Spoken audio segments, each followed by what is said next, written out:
नमस्कार दोस्तों, उम्मीद है कि आप लोग अच्छे होंगे। रामानुजम कोचिंग में आप लोगों का स्वागत है। जैसा कि पिछले लेक्चर में हमने प्राचीन इतिहास के बारे में बताया था कि प्राचीन इतिहास का प्रारंभ कहाँ से हुआ है और किन किन भागों में उसको विभक्त किया गया है और किस तरह से विकास हुआ, उद्विकास किस तरह से हुआ, मानव का विकास किस तरह से हुआ। अब इस लेक्चर में प्राचीन इतिहास के स्रोत,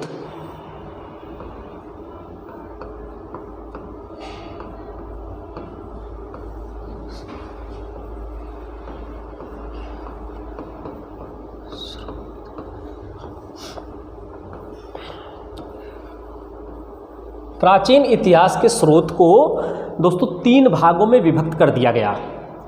कौन कौन से? तो पहला जो था एकदम सीरियल वाइज पढ़ते चलेंगे, एक भी चीज़ छोड़ेंगे नहीं। क्या क्या चीज़ें हैं, किस तरह से अपर लेवल, लोअर लेवल से लेकर के अपर लेवल तक की परीक्षाओं में किस तरह से और कहाँ कहाँ से क्वेश्चन आता है, सारी चीज़ जो है हम लोग पढ़ते चलेंगे। ठीक, देखिए इसको तीन जो भागों में विभक्त किया गया। पहला था साहित्य साक्ष्य, साहित्य साक्ष्य। दूसरा था विदेशी यात्रा विवरण, विदेशी यात्रा विवरण। दूसरा था विदेशी यात्रा विवरण। तीसरा था तात्विक साक्ष्य। तीन भागों में विभक्त कर दिया गया दोस्तों। एक पहला साहित्य साक्ष्य, दूसरा विदेशी यात्रा विवरण, जिसमें विदेशी यात्रा विवरण में जो भी विदेशी यहाँ पे लेखक बन करके आए या फिर खोज करने आए, इनके बारे में पूरा विवरण। उसके बाद पूरा तात्विक साक्ष्य, जो भी पूरा तात्विक साक्ष्य यानी कि जो भी चीज़ें मिली, जैसे कि जब सिंधु सभ्यता आई, हड़प्पा, मोहनजोदाड़ो, उसमें जो भी साक्ष्य मिले उसके बारे में। तो अब हम पहले से स्टार्ट करेंगे, एकदम बेसिक से स्टार्ट करेंगे, साहित्यिक साक्ष्य। इसको लिख लीजिए एक बार, बिना कापी व कलम के न बैठा करें। जब भी वीडियो देखा करें कापी व कलम साथ में लेकर के बैठा करें। प्राचीन इतिहास के स्रोत को तीन भागों में विभक्त कर दिया गया। साहित्य साक्ष्य, विदेशी यात्रा विवरण, तीसरा पुरातात्विक साक्ष्य। साहित्य साक्ष्य को भी दो भागों में विभक्त कर दिया गया। दो भागों में इसको भी विभक्त कर दिया गया। कौन कौन सा? तो देख लीजिए। पहला था धार्मिक,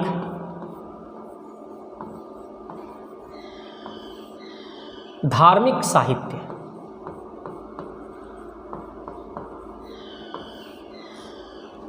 दूसरा था लौकिक,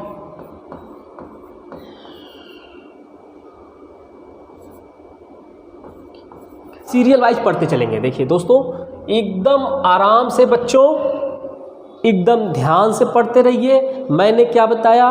प्राचीन इतिहास के स्रोत को तीन भागों में विभक्त कर दिया गया। पहला साहित्य साक्ष्य, दूसरा विदेशी विवरण, विदेशी यात्रा विवरण, तीसरा पुरातात्विक साक्ष्य।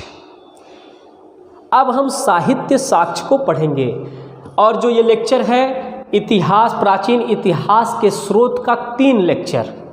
अगर प्राचीन इतिहास के स्रोत का लेक्चर पढ़ना है तो हम इसको 3 भागों में, 3 पार्ट में विभक्त किए हैं और तीनों पार्ट देखना आप भूलें ना। एकदम तीनों पार्ट इस सीरियल वाइज आएगा, ये स्रोतों पर, प्राचीन इतिहास के स्रोतों पर, और उसे देखना भूलिएगा नहीं। धार्मिक साहित्य का इतिहास, धार्मिक साहित्य पहले स्टार्ट करते हैं। धार्मिक साहित्य कितने भागों में विभक्त है? धार्मिक साहित्य पहला भाग है आपका आता वेद, दूसरा उपनिषद,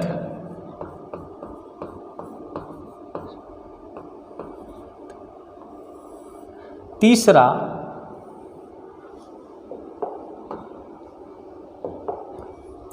उपनिषद, तीसरा आपका आता है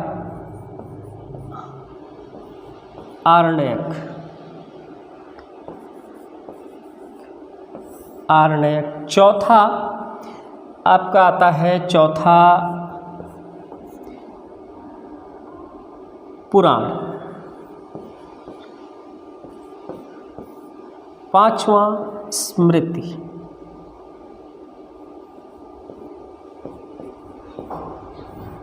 छठा रामायण,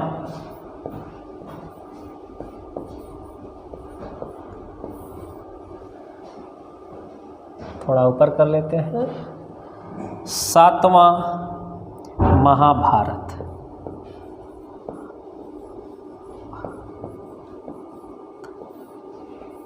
एकदम सीरियल वाइज पढ़ते चलिए दोस्तों।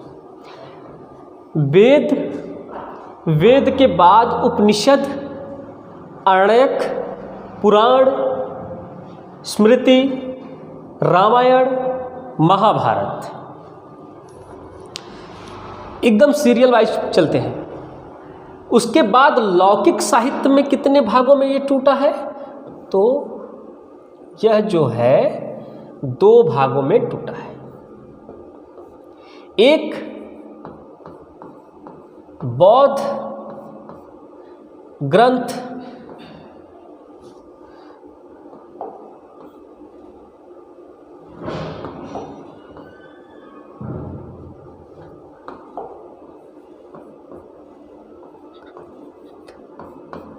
दूसरा जैन ग्रंथ।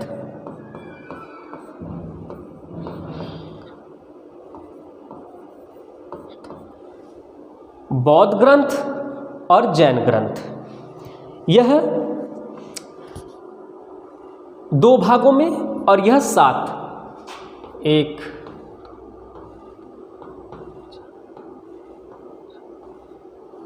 यह 7। पहले स्टार्ट करेंगे हम लोग वेद से प्रारंभ करेंगे।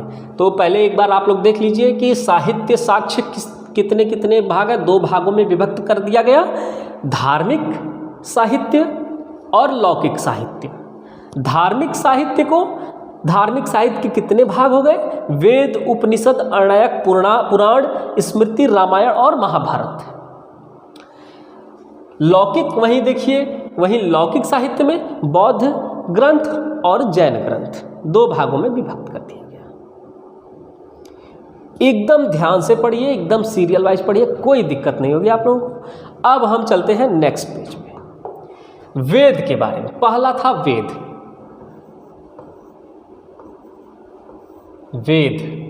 वेद का तात्पर्य होता है ज्ञान।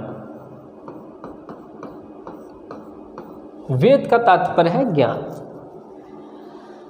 वेद हमारे भारत का सर्वप्राचीन धर्म ग्रंथ माना जाता है। लिखते चलिए, भारत का सर्वप्राचीन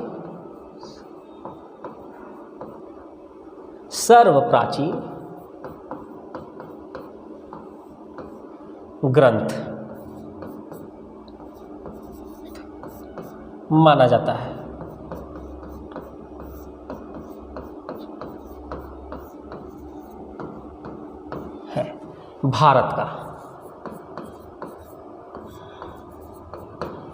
भारत का सर्वप्राचीन ग्रंथ माना जाता है। दूसरा, इससे क्या पता चलता है? इससे यह पता चलता है कि इससे हमें यह पता चलता है कि आर्यों के, लिख लीजिए, आर्यों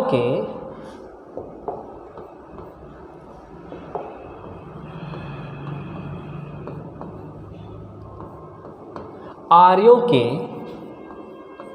आगमन का पता चलता है।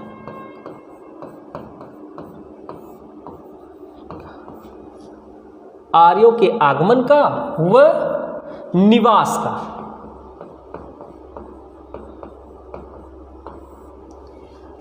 आर्यों के आगमन का और निवास का पता चलता है। निवास का पता चलता है।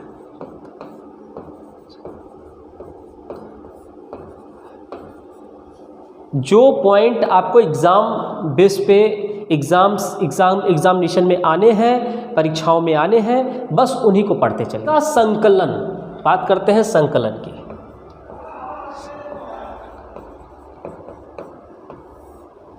संकलन किसने किया था?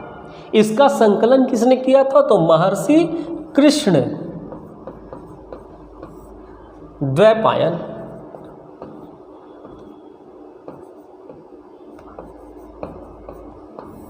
वेद व्यास।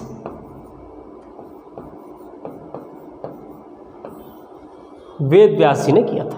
इसका संकलन किसने किया था? तो इसका संकलन दोस्तों महर्षि कृष्ण द्वैपायन वेद व्यास जी ने किया था। इतनी चीज़ें याद रखने की है वेद के बारे में।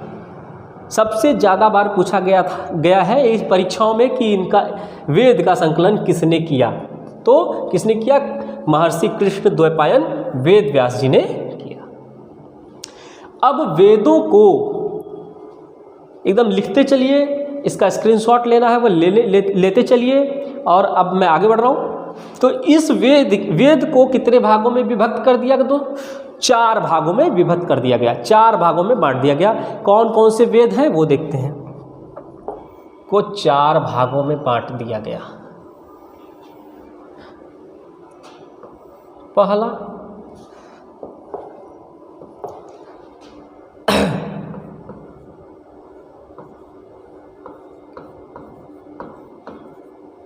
ऋग्वेद, दूसरा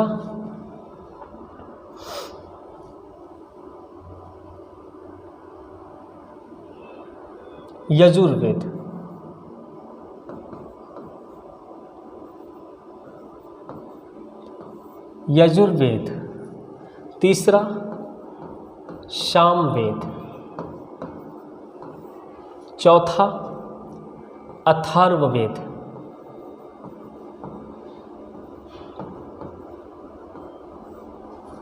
तीन 4 भागों में बांट दिया गया। पहला ऋग्वेद, दूसरा यजुर्वेद, तीसरा सामवेद और चौथा अथर्ववेद। किस क्षेत्र से की गई है? तो सप्त सैंधव क्षेत्र से की गई है। इसमें कुल कितने मंडल हैं? एकदम पॉइंट वाइज चलिएगा। कुल कितने मंडल हैं? तो 10 मंडल। कुल कितने मंडल हैं? तो 10 मंडल हैं। 1028 श्लोक, दूसरा 1028 श्लोक। कितने श्लोक? 1028 श्लोक, 10,600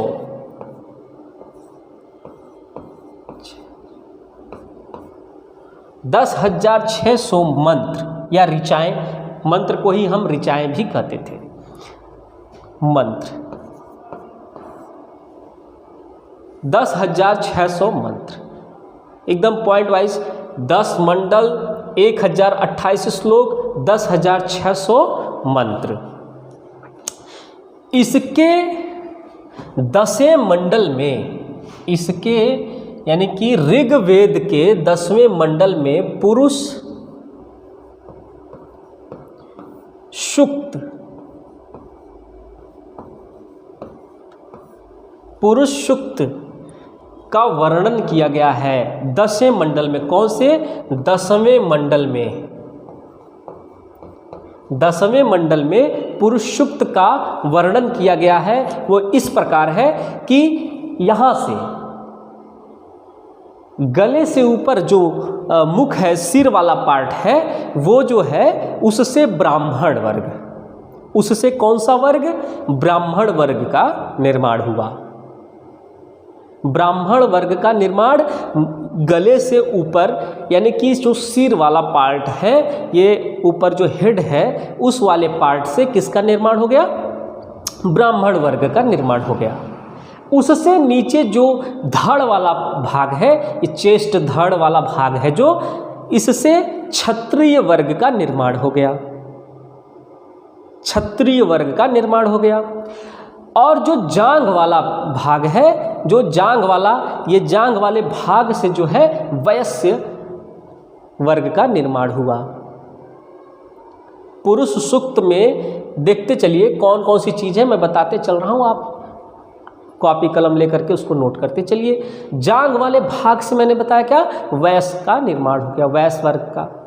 और जो चरण वाला पार्ट है, जो नीचे पंजे वाला पार्ट है, उससे पैर वाले पार्ट से, पंजे वाले पार्ट से किसका, शूद्र का,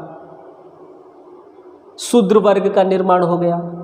तो इस तरह से पुरुष सूक्त को विभक्त कर दिया गया, पुरुष सूक्त को विभक्त कर दिया गया। वही देखिए दूसरी चीज़ें इसी में और बढ़ती चली जाएंगी, जैसे कि मैंने अभी बताया पुरुष सूक्त का। अब इसी में जो याद रखने वाली चीज़ें हैं, आठवें मंडल को हम क्या कहते हैं, खिल कहते हैं। क्या कहते हैं, खिल कहते हैं। आठवें मंडल को हम खिल कहते हैं। वहीं नौवें मंडल में, किस मंडल में, नौवें मंडल में सोम देवता का उल्लेख मिलता है। नौवें मंडल में सोम देवता का उल्लेख मिलता है। नौवें मंडल में सोम देवता का उल्लेख मिलता है। नौवें मंडल में सोम देवता का उल्लेख मिलता है। नौवें मंडल में किस देवता का, सोम देवता का उल्लेख किया गया है। और इनके जो ऋषि थे, इनके जो ब्राह्मण थे, इनके ब्राह्मण वर्ग को हम कहते थे क्या, ब्राह्मण जो इनके उपासक थे, यानी कि ऋग्वेद के जो उपासक थे, उसको हम क्या कहते थे, होत्र कहते थे। क्या कहते थे, ब्राह्मणों को, जो ऋषि थे उनको हम क्या कहते थे,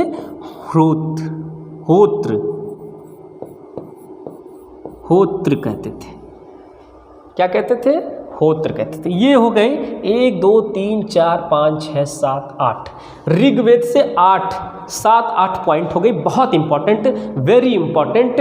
अगर पूछा जाए कितने मंडल, 10 मंडल हैं, कितने श्लोक, 1028 श्लोक हैं, कितने मंत्र हैं, कितनी ऋचाएँ हैं, तो 10,600 ऋचाएँ हैं, मंत्र हैं। पूछा गया है, बहुत बार पूछा गया, वेरी इंपॉर्टेंट क्वेश्चन, कि पुरुष सूक्त का वर्णन किस मंडल में किया गया है, किस वेद के किस मंडल में किया गया है, 10वें मंडल में किया गया है, ऋग्वेद के 10वें मंडल में किया गया है।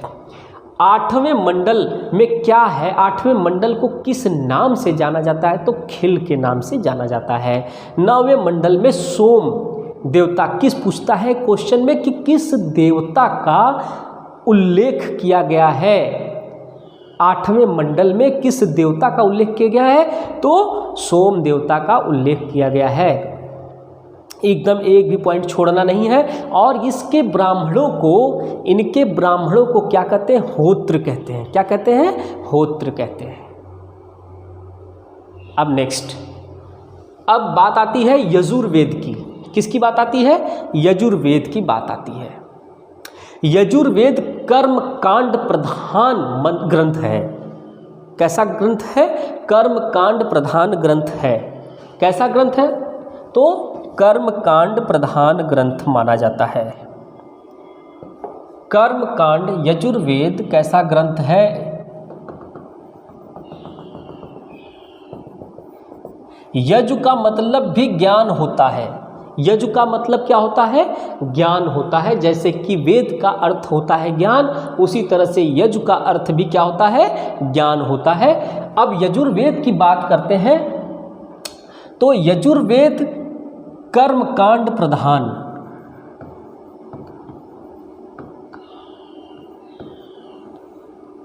ओहो,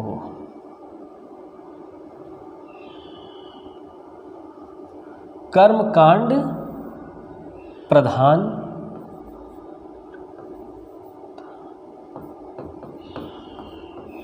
ग्रंथ है। कर्म कांड प्रधान ग्रंथ है। कैसा ग्रंथ है, तो कर्म कांड प्रधान ग्रंथ है। इसका पाठ करने वाले ब्राह्मण को, इसका पाठ करने वाले ब्राह्मण को, इसका पाठ करने वाले ब्राह्मण को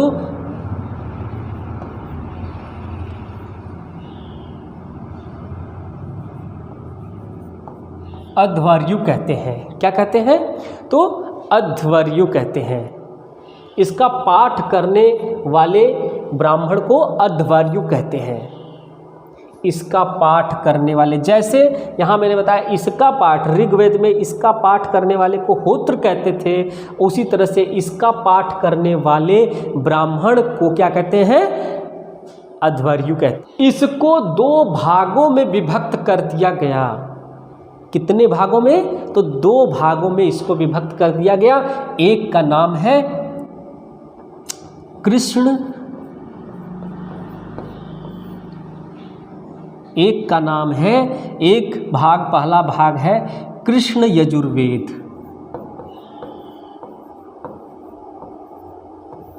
दूसरा है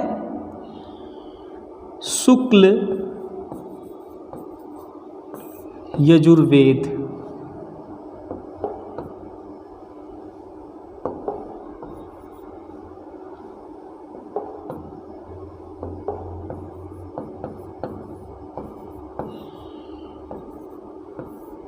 शुक्ल यजुर्वेद, इसमें गद्य की रचना की गई। किसकी रचना की गई? गद्य की। और इस वाले में यानी कि शुक्ल यजुर्वेद में पद्य की रचना की गई। भूलिएगा मत, पूछा जाता है गद्य एवं पद्य दोनों की रचना किस वेद में की गई है? तो यजुर्वेद में की गई है। यदि पूछा जाए यजुर्वेद के किस भाग में, यजुर्वेद के किस भाग में पद्य की रचना की गई है? तो शुक्ल यजुर्वेद में। और पूछा जाए कि किस भाग में गद्य की रचना की गई है, तो क्वेश्चन आ जाता है, उसका सही आंसर होगा कृष्ण यजुर्वेद में। कृष्ण यजुर्वेद में एकदम जो भी चीजें हैं एकदम क्लियर है। कर्म कांड प्रधान पूछता है, पहला क्वेश्चन क्लियर करते जाइए। पहला क्वेश्चन, कर्म कांड प्रधान ग्रंथ कौन सा है? तो यजुर्वेद। इसके ब्राह्मण को क्या कहते हैं? अध्वर्यु। कृष्ण कितने भागों में विभक्त किया? कौन कौन सा भाग है? कृष्ण यजुर्वेद, शुक्ल यजुर्वेद। कृष्ण यजुर्वेद में किसकी रचना? गद्य की रचना। शुक्ल यजुर्वेद में किसकी रचना? पद्य की रचना। एकदम क्लियर होता रहेगा, कोई दिक्कत नहीं। A to Z पढ़ते रहिए। अब इसके बाद का जो आता है, आगे देखते हैं। इसके बाद का ग्रंथ है सामवेद। कौन सा वेद? सामवेद। सामवेद, साम का मतलब ही गीत ही होता है। गीत होता है, गीति। शाम का मतलब गीत ही होता है। उसको हम गीत भी कह सकते हैं, संगीत भी कह सकते हैं। जिन ऋचाओं के ऊपर यह गाया जाता है, जिन ऋचाओं के ऊपर, यानी कि लिखते चलिए, जिन ऋचाओं के ऊपर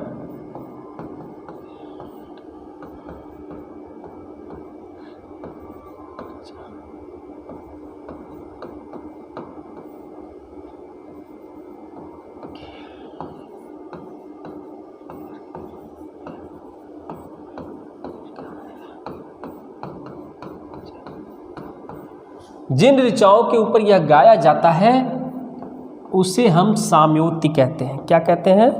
तो साम्योक्ति।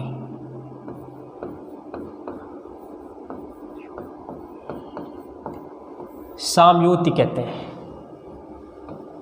जिन ऋचाओं के ऊपर यह गाया जाता है या जिन मंत्रों पर गाया जाता है उसे हम साम्योक्ति कहते हैं। पूछा जाता है कि भारतीय संगीत का स्रोत किस वेद को माना जाता है? ऐसा क्वेश्चन आ जाए तो कैसा क्वेश्चन आ जाए? भारतीय संगीत का स्रोत, भारतीय संगीत का स्रोत किस वेद को माना जाता है? तो सामवेद को। भारतीय संगीत का स्रोत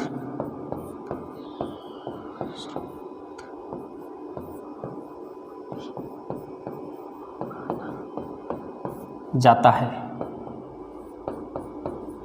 माना जाता है। भारतीय संगीत का स्रोत भी माना जाता है इसे। क्या माना जाता है? भारतीय संगीत का स्रोत। इसके जो ब्राह्मण हैं, इनके जो पुरोहित हैं, इनके ब्राह्मण हैं, जिसने इनका संकलन किया है, उसको हम क्या कहते हैं? उद्गाता कहते हैं। क्या कहते हैं? उद्गाता।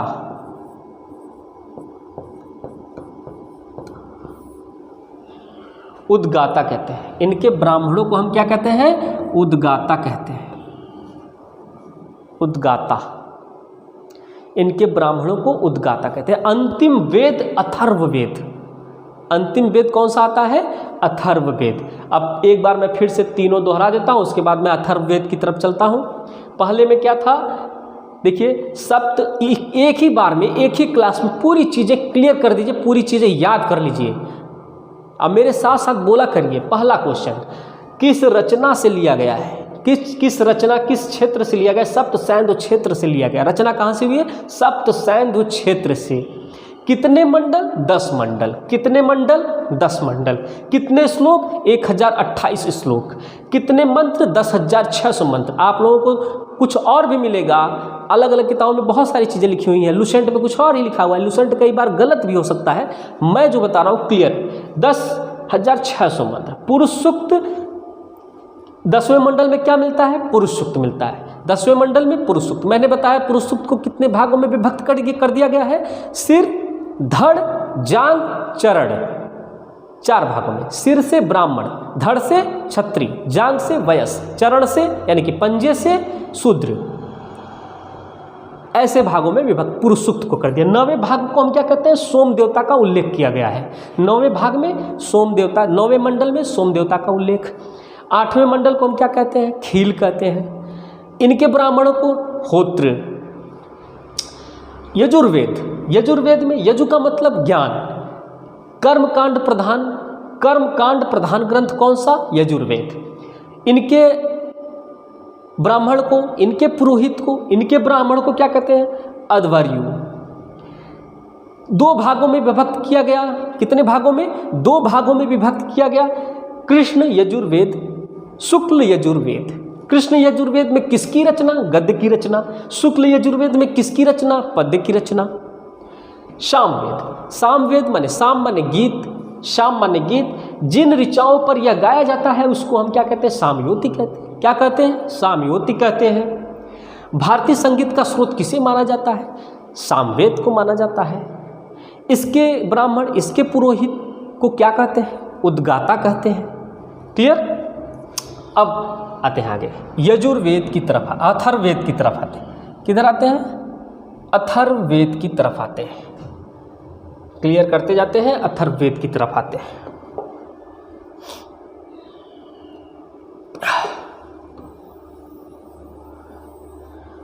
अथर्ववेद, अथर्ववेद का, अथर्व का मतलब होता है पवित्र या जादू। 2 चीजें लिख सकते हैं इसमें। अथर्व का मतलब होता है पवित्र या जादू।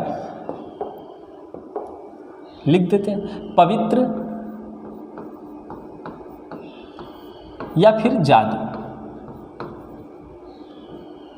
पवित्र, जादू। अथर्ववेद का मतलब होता है पवित्र या जादू। इसी वेद में सारी चीज़ें, बहुत सारी चीज़ें हैं। यह वेद रोग निवारण का काम करता है। इसमें रोग निवारण का वर्णन किया गया है। राजा का निर्माण या राजा बनाया कैसे जाता है उसका विवरण है इसके अंदर। विवाह का विवरण है। किसका विवरण है? विवाह का विवरण है। इसी के अंदर विवाह का, प्रणय गीत का, अंधविश्वास का, वशीभूत का, अपने वश में करने जैसी शक्तियां इसके अंदर निहित हैं। लिखते चलते हैं। इसका मतलब होता है, इसका मतलब है अथर्ववेद का पवित्र या जादू। इसमें ही यह ऐसा अथर्ववेद एक ऐसा वेद है जिसमें जादू टोना का भी जो है विवरण दिया गया है। जादू व टोना का भी विवरण दिया गया है। पहला लिखते चलते हैं, रोग निवारण।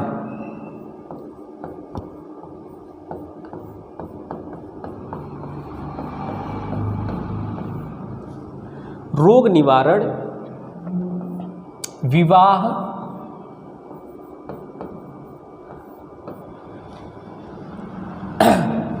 प्रणय गीत,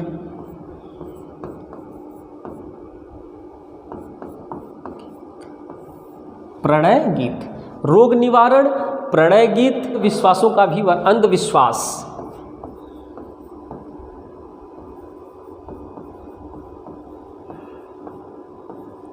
अंधविश्वास, जादू टोना,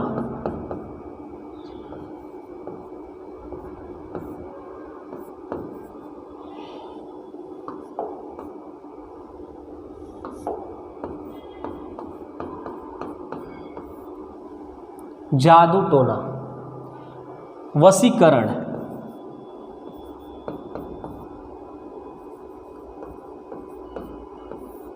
वशीकरण, भक्ति, राजा,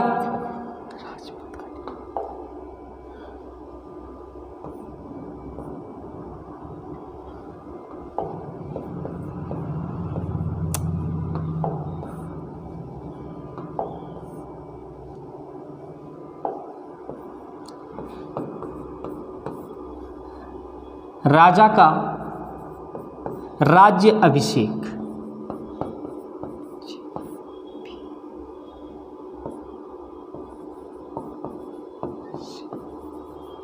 राज्याभिषेक, बहुत सारी चीज़ें आती हैं इसके अंदर। रोग निवारण, विवाह, प्रणय गीत, अंधविश्वास, जादू टोना, वशीकरण, राजभक्ति, राजा का राज्याभिषेक, ये सारी चीज़ें किसके अंतर्गत आती हैं? अथर्ववेद के अंतर्गत आती हैं।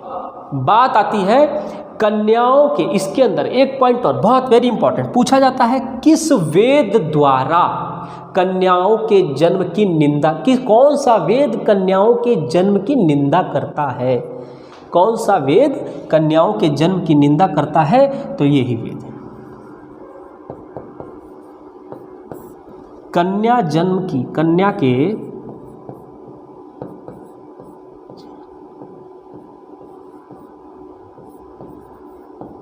की निंदा करता है।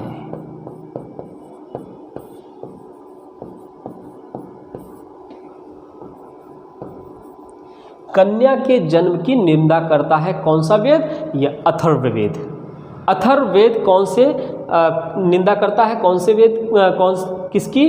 कन्या के जन्म की। कन्या अगर जन्म लेती है तो उसकी निंदा करता है। पहले के आप अभी कुछ आप जाएंगे 50 से 60 वर्ष पूर्व भी हम लोगों को, और आज भी प्रेजेंट टाइम में भी देखने को मिलता है। किसी किसी गांव में आप देख लीजिए कि अगर लड़कियां हो जाती हैं घर में तो लोग बड़ा बुरा मानते हैं, सेलिब्रेट नहीं करते, खुशियां नहीं मनाते। और वहीं अगर बच्चा पैदा हो जाए या कोई मेल पैदा हो जाए, सन पैदा हो जाए, बेटा पैदा हो जाए तो धूम धड़ाका होता है पूरा, उसका बर्थडे उसी दिन बन जाता है। क्या बात है। और यही कारण है कि भारतवर्ष में भ्रूण हत्या तेजी से बढ़ी है। भारतवर्ष में भ्रूण हत्या, जैसे ये क्या करते हैं कि ये चेक करवा लेते हैं किसी को पैसा, किसी डॉक्टर को पैसा दे करके, यदि उनको यह जेंडर का पता चल जाता है, वैसे तुरंत जो है क्या करते हैं, एबॉर्शन करवा लेते हैं, हत्या, भ्रूण हत्या करवा देते हैं। तो ऐसा नहीं होना चाहिए। आजकल तो महिलाएं हमसे कंधे से कंधा मिला के चल रही हैं, रॉकेट चला रही हैं, रॉकेट उड़ा रही हैं, हवाई जहाज़ उड़ा रही हैं, और अब प्रत्येक सेनाओं में उनका जो है अब आगमन हो गया है, सिलेक्शन हो रहा है। IAS PCS देख लीजिए, बहुत सारी महिलाएं अब तो IAS PCS। तो किस वेद में? अथर्ववेद में कन्या जन्म को क्या कहा गया है? कन्या जन्म की निंदा करता है, कन्या जन्म की निंदा करता है। अथर्ववेद ही एक ऐसा वेद है जिसमें जिस तरह से जुआ पुरुषों का अलग अलग दोष माना जाता है, उसी तरह से एक दोष महिला भी है। पुरुषों का एक दोष महिला भी मानी गई है। वो कैसे?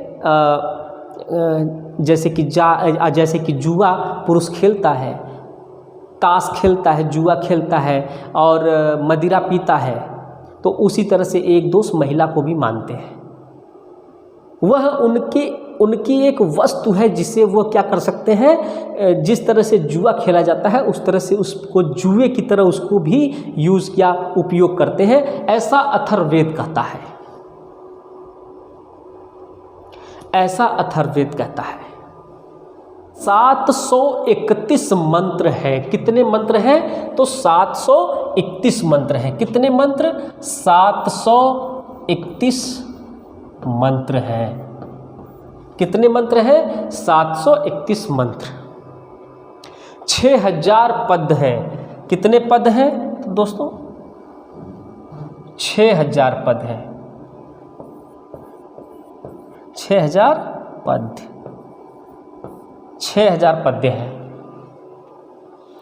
इतनी चीजें याद रखिएगा। अथर्ववेद कंप्लीट हुआ। अथर्ववेद में क्या क्या चीजें थी, इसको हम पवित्र या जादू के नाम से भी जानते हैं। रोग निवारण, विवाह, प्रणय गीत, अंधविश्वास, जादू, टोना, वशीकरण और राजभक्ति, राज्याभिषेक, राजा का राज्याभिषेक, कन्या के जन्म की निंदा करता है। इसमें कुल कितने मंत्र हैं? 731 मंत्र हैं। कुल कितने पद्य हैं? तो 6000 पद्य हैं। 6000 पद्य हैं। इतनी चीज़ें याद रखिएगा और सारी चीज़ें क्लियर हो गई। मैंने दोबारा से आप लोगों को रिवीजन भी कराया, हर चीज़ को बताया है, रिवीजन कराया है।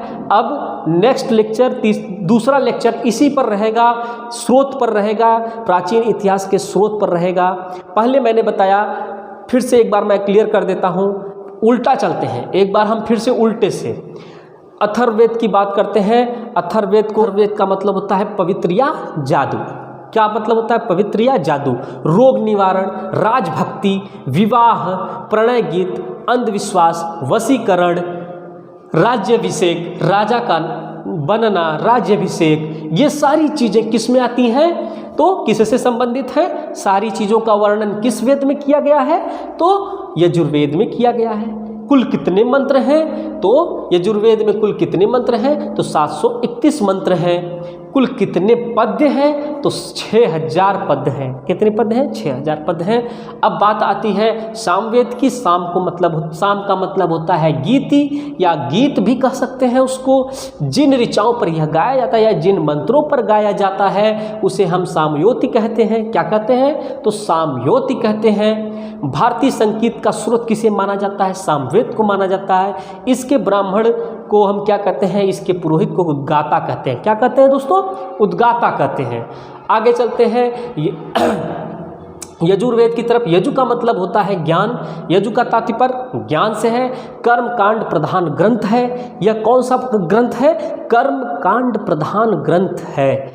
ठीक, इसको 2 भागों में विभक्त किया गया, कृष्ण यजुर्वेद और शुक्ल यजुर्वेद। कृष्ण यजुर्वेद में किसकी रचना की गई? तो किसकी रचना की गई? गद्य की रचना की गई। शुक्ल यजुर्वेद में किसकी रचना की गई? तो पद्य की रचना की गई। अब आ जाता है ऋग्वेद। ऋग्वेद में किस रचना क्षेत्र से लिया गया है? तो सप्तसैन्ध्य क्षेत्र से लिया गया है। कितने मंडल हैं? 10 मंडल हैं।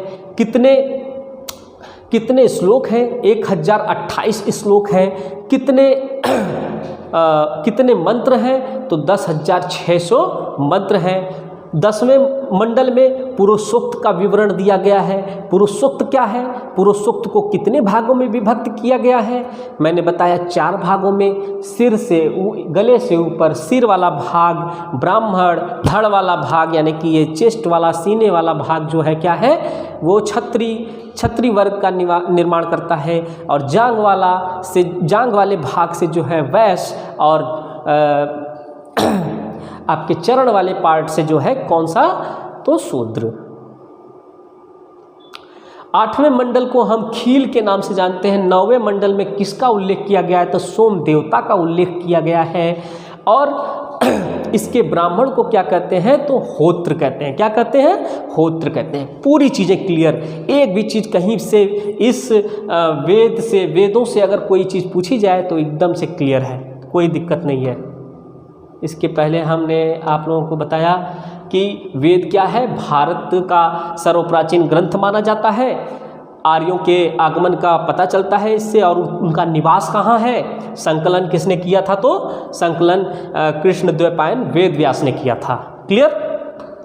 पिछले पे चलते हैं तो मैंने साहित्य साक्ष्य के बारे में बताया था। 2 भागों में विभक्त किया गया, धार्मिक साहित्य और लौकिक साहित्य। इसको 7 भागों में 7 पार्ट हुए इसके, वेद, उपनिषद, आर्णयक, पुराण, स्मृति, रामायण और महाभारत एक साथ।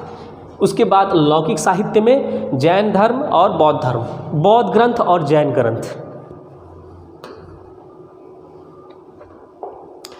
प्राचीन इतिहास के स्रोत की बात करते हैं तो इसको कितने भागों में विभक्त किया गया? 3 भागों में विभक्त किया गया, साहित्य साक्ष्य और विदेशी यात्रा का विवरण और पुरातात्विक साक्ष्य। ये दोनों हम लोग कल वाली क्लास में इसका डिस्कशन करेंगे। वीडियो अगर पसंद आए तो सब्सक्राइब करना, लाइक करना और कमेंट करना ना भूलें दोस्तों, ज़रूर करें। और जो भी कुछ भी दिक्कत है, जो भी परेशानी है, कोई क्वेश्चन पुटअप करना है तो कमेंट बॉक्स में जाकर के कमेंट करें, उसमें क्वेश्चन भी आप पुटअप कर सकते हैं। और कोई दिक्कत हो और लाइव क्लासेस भी आपकी लेंगे। और इस समय नया बैच पुलिस और लेखपाल का प्रारंभ हो रहा है। किसी भी व्यक्ति को, अगर किसी भी स्टूडेंट को एडमिशन लेना है तो तुरंत तत्काल एडमिशन करा सकता है Ramanujam coaching classes, Lalganj, Azamgarh. TET super TET की भी क्लासेस प्रारंभ होने वाली हैं। टेट सुपर टेट की क्लासेस स्टार्ट होने वाली हैं, प्रारंभ होने वाली हैं। जो भी स्टूडेंट अगर इच्छुक है, एडमिशन लेना चाहता है तो इस समय एडमिशन ओपन है और एडमिशन करवा लें जल्द से जल्द, क्योंकि यदि क्लासेस प्रारंभ हो जाएंगी तो कहीं ना कहीं उनका लेक्चर छूटेगा। और लाइव क्लासेस भी मिलने वाली हैं। तो लाइव क्लासेस के लिए आप लोग जो है कोचिंग पर संपर्क करें। एड्रेस है Ramanujam coaching classes, Lalganj, Azamgarh, petrol pump, near petrol pump, Lalganj petrol pump के ठीक सामने, मस्जिद के ठीक बगल से रास्ता आता है, रितमा चंद्रभानपुर रोड। ठीक, धन्यवाद दोस्तों। जय हिंद, जय भारत। एकदम लगे रहिए।